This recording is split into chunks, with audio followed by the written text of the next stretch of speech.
Brielle had it all: success, love, and a flawless online image. But behind the filters and hashtags, secrets were brewing.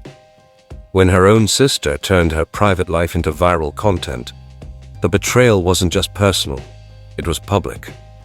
In a world where every post tells a story, Brielle learned the hard way: not all stories are yours to tell. Please don't forget to like and subscribe. Thank you. From the outside, Brielle's life looked picture perfect.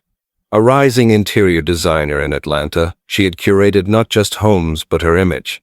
Her Instagram overflowed with snapshots of marble countertops, golden lighting, and her flawless smile beside her fiancé, Jamal.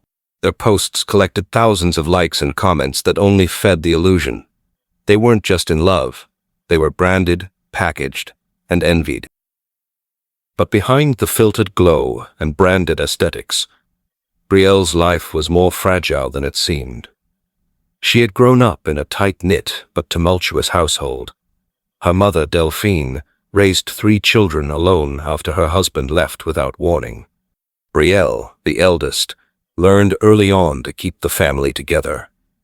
Her siblings, especially her younger sister Ayanna, depended on her. Ayanna was the wild one, rebellious, outspoken, and chronically impulsive. While Brielle built stability, Ayanna chased attention. Yet, despite the differences, Brielle never turned her back on her. So when Ayanna returned from Los Angeles after a failed attempt at launching her influencer career, Brielle welcomed her home. She gave her the guest room, introduced her to her clients, and even featured her in a few viral posts. Soon, Ayanna's social following started to grow again, fueled by Brielle's generosity and her followers' curiosity about the spicy little sister. The arrangement seemed harmless at first, until the subtle signs of betrayal started bleeding through the filter. Jamal, always charming and sociable, had offered to help Ayanna build her brand. He was a digital strategist before going full-time with Brielle's business. His talents were real, and his loyalty had never been in question, or so Brielle believed. At first, Brielle ignored the red flags: the late-night editing sessions in the home office, the cryptic inside jokes, the shared glances that lingered a second too long. Brielle reminded herself that family was sacred, that Jamal would never cross that line, that Ayanna wouldn't dare. But doubt, once planted, grows roots even in the most beautiful gardens. The real unraveling didn't come from what Brielle saw in her home. It came from what she saw online. It started with a TikTok, harmless at first glance. Ayanna lip-syncing to a trending audio about stealing someone's man. The comments laughed, some tagged Jamal, others speculated. Brielle brushed it off. Ayanna lived for controversy, and social media thrived on speculation. But then came a series of posts, subtle yet cruel, that pierced deeper than any direct accusation. A mirror selfie of Ayanna in the living room, wearing a hoodie Brielle hadn't seen since last winter. A close-up of freshly manicured hands, one of which bore a tattoo that looked eerily like Jamal's initials. A now-deleted Instagram story showing 2 wine glasses, late at night, set to a song about forbidden love. Brielle tried to confront Ayanna, but her sister dismissed it as coincidence. Brielle tried to confront Jamal, but he gaslit her with calm denial and guilt. The final blow came during what should have been a career milestone. Brielle had just landed her first magazine cover, an achievement years in the making. The article painted her as the face of modern black excellence in design. But on the same morning the magazine dropped, Ayanna released a tell-all vlog. The title was simple: The Truth About My Sister's Perfect Life. Within hours it was trending. Ayanna claimed Brielle was manipulative, that Jamal had fallen out of love long ago, that she, Ayanna, had been treated like a second-class citizen in her own family, and had finally taken what she deserved. She didn't name Jamal outright. She didn't have to. The internet pieced it together on its own. Screenshots, side-by-side comparisons, timeline breakdowns. Brielle's once loyal fan base turned on her like a switch flipped. In less than a day, the empire Brielle had built crumbled.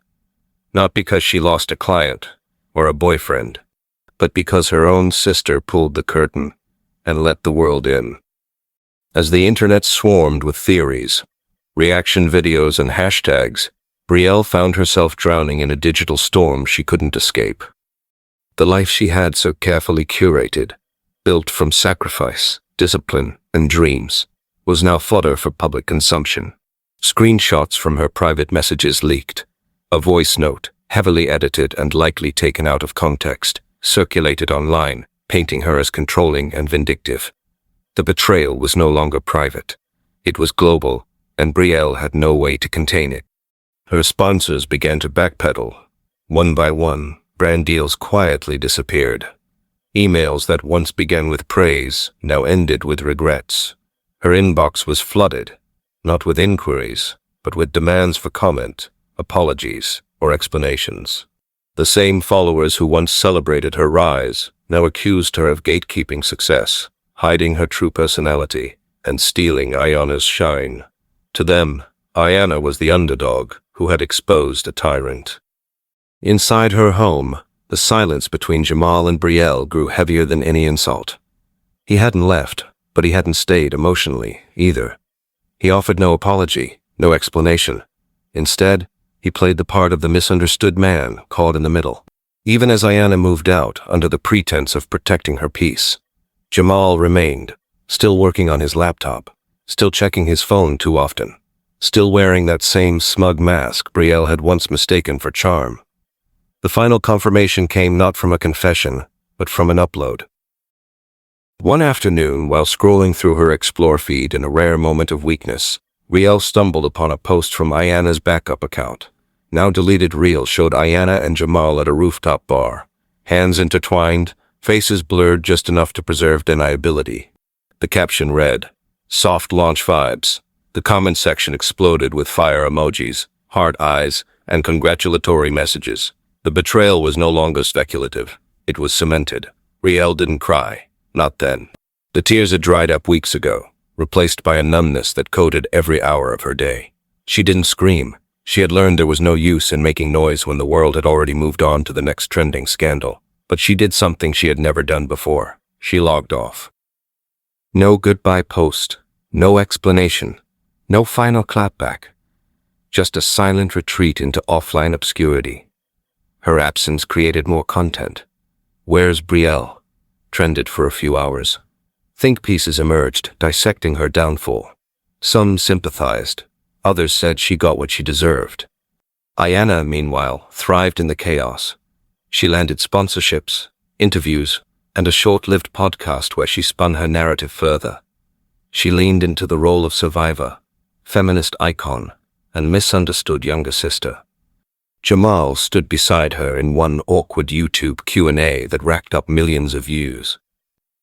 But the internet, as quickly as it builds someone up, or tears them down, eventually loses interest. Weeks passed, then months. Brielle's name faded from the trending lists.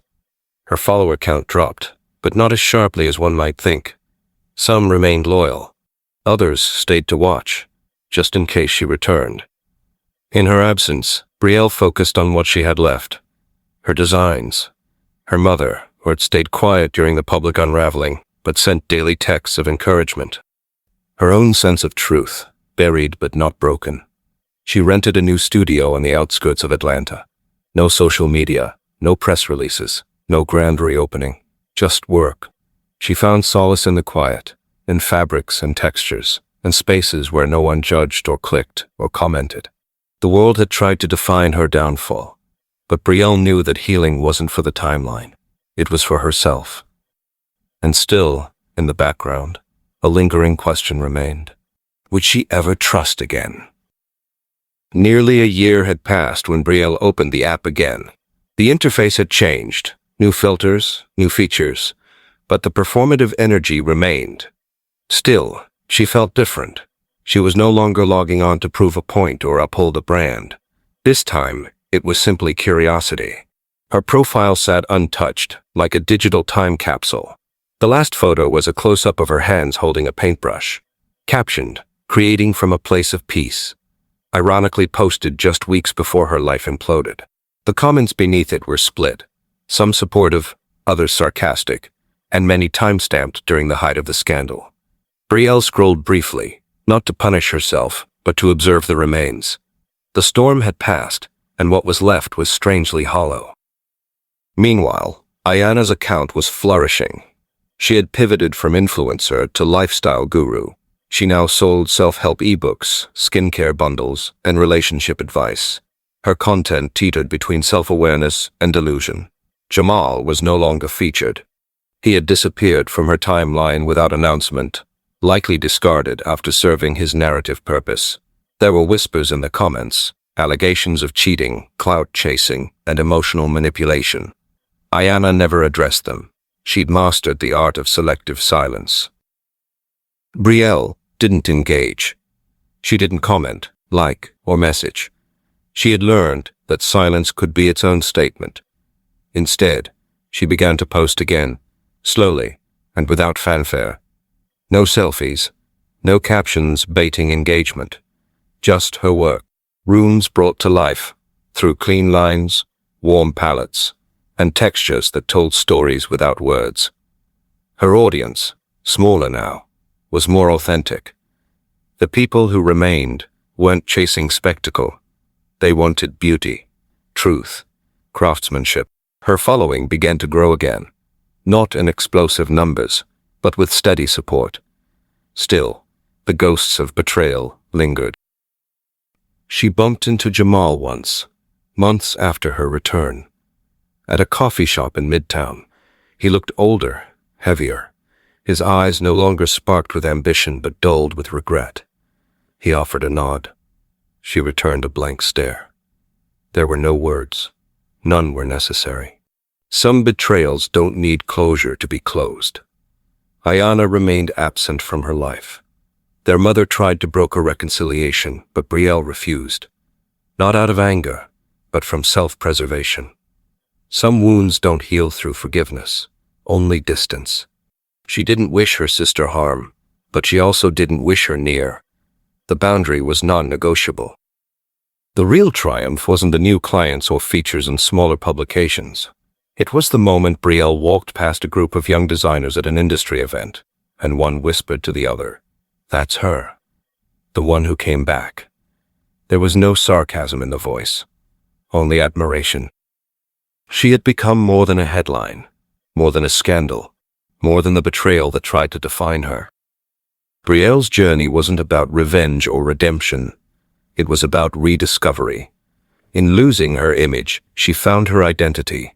In silence, she found her voice. And in the absence of applause, she rediscovered the reason she created in the first place. Because some stories aren't told through words, posts, or algorithms. Some stories live in the spaces we build, after everything falls apart. Thanks for watching.